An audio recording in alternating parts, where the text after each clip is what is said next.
All right, it's day 3 and we are doing drum room setup. So at the moment, lugging all the gear in from the van into the room, trying to get the room sounding as good as we can. And we'll set up the drums, the mics, everything else, and have a listen, make sure it's all sounding good.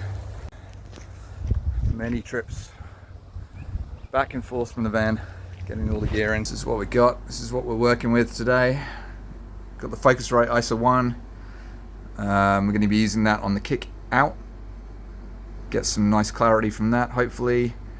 And then we got a 1073 clone replica thing. I think we're going to use that on the snare top for a nice warm juicy snare sound. And then we got this ADAT interface into the Focusrite 18i20.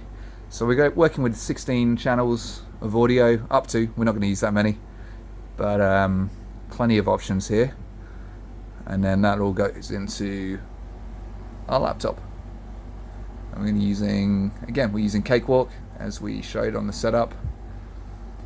So yeah, now we're just wiring up all the mics. Got to write down all the numbers that we're going into so I don't get confused. It's going to be a bit confusing, but we'll work it out.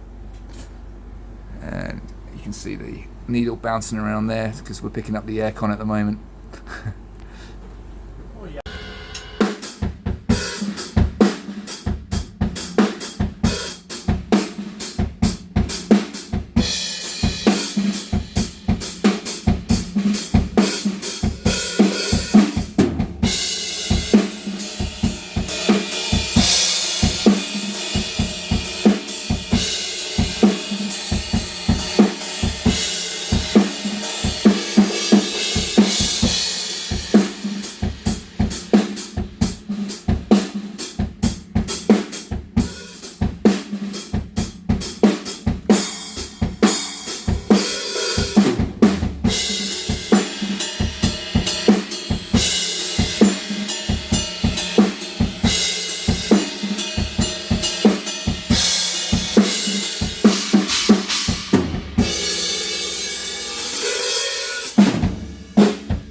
Alright, so we've got everything plugged in and assigned to channels.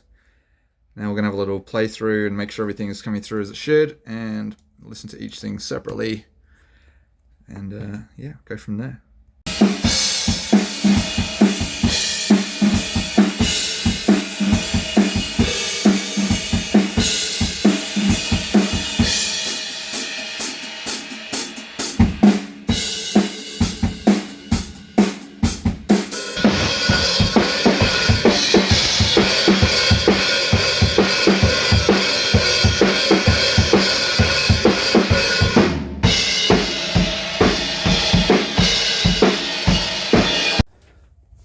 Alright, Matt's already done a few takes, but let's go through the room now. Room. I've tried to deaden the room with a few different things because we're in basically a square room. Pretty much as bad acoustically as you can get. Low ceiling, square, parallel walls. Like, what can you do, really? So, firstly we've got pillows up on against the windows. Some really hard reflections there. They basically live there anyway. We've got a cot mattress there behind the kit, and a couple of foam things just next to the hi-hat. Hopefully that just takes away a little bit of that high reflection off those. I mean, it's probably not doing much, but really the main thing we've got is a couple of backdrop stands with a bit of fabric over that one. It's thin, it's not going to do much except possibly get rid of a bit of high frequency reflection. This one's a little bit thicker. It's just a Duna. Again, really just trying to take care of a bit of reflections from the cymbals. And that's pretty much our room setup. On the other side, you've got recording gear. I've just stacked some speakers in the corner. That might help a little bit with something, I don't know. Anyway, onto the mics. There's our room mic. That's an NT1A. It's just stuck behind everything. Just, it's not going to do much, but in a room this size, you don't really expect much from a room mic, but it's something. And from that, I'll feed in the room mic into a couple of reverbs anyway, so you get a bigger sounding room. You can compress it and get a bit more out of it anyway. The mics on the kit, close mics. Let's start with the kick in. We've got what is that? A performance perception? I don't really know. That's just Matt's kick in mic. And then I've got a U87 clone, which is actually a NT1A clone to sound like a U87. That's buried under here. We've got some towels over it to just try and lose a little bit of cymbal bleed.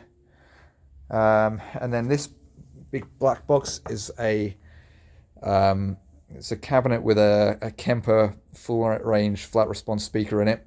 Obviously wide, well, it's wide as a speaker, but it's got the cable running from it into a mic input, and that serves as our sub mic. I didn't think it would work, but having gone through a few takes and listened back to it, I'm pretty amazed by how close it sounds to what I wanted to achieve. So we'll keep with that, and that should be pretty good.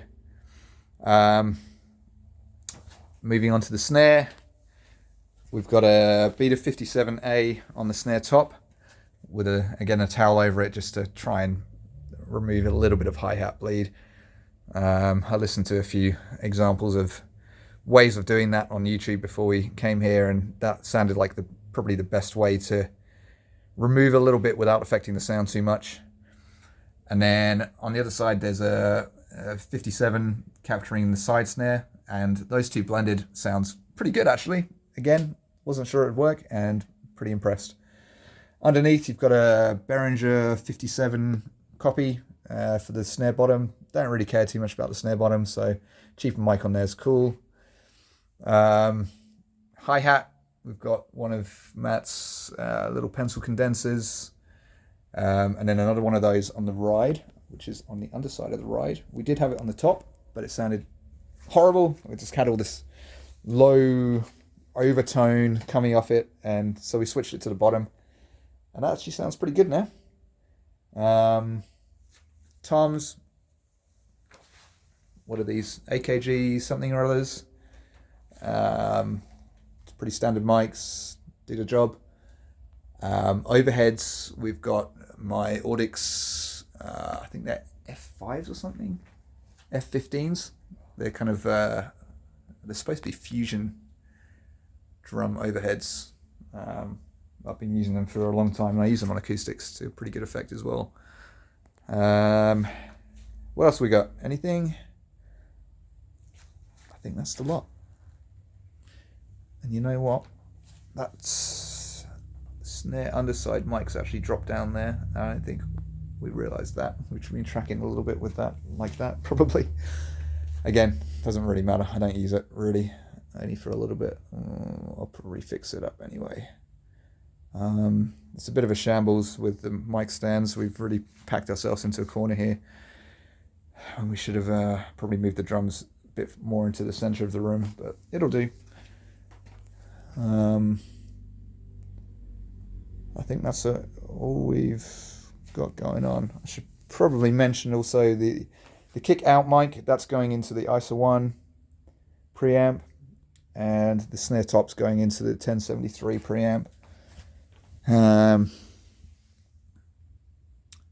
the rest is, yeah, it's going into either the Focusrite Scarlett or into the Behringer ADAT. That's really just for the less important things. So you got the toms in there, the room mic, the Kemper speaker for the sub, the snare bottom. They're the only things that are in there. And yeah, it's sounding pretty good. So pretty happy so far with what we're getting out of it. We'll take a break. I'll get some water. Matt's getting some air. And we'll come back and track probably at least 2 or 3 more songs today. And then we'll finish up tracking everything again tomorrow with a bit more energy, hopefully.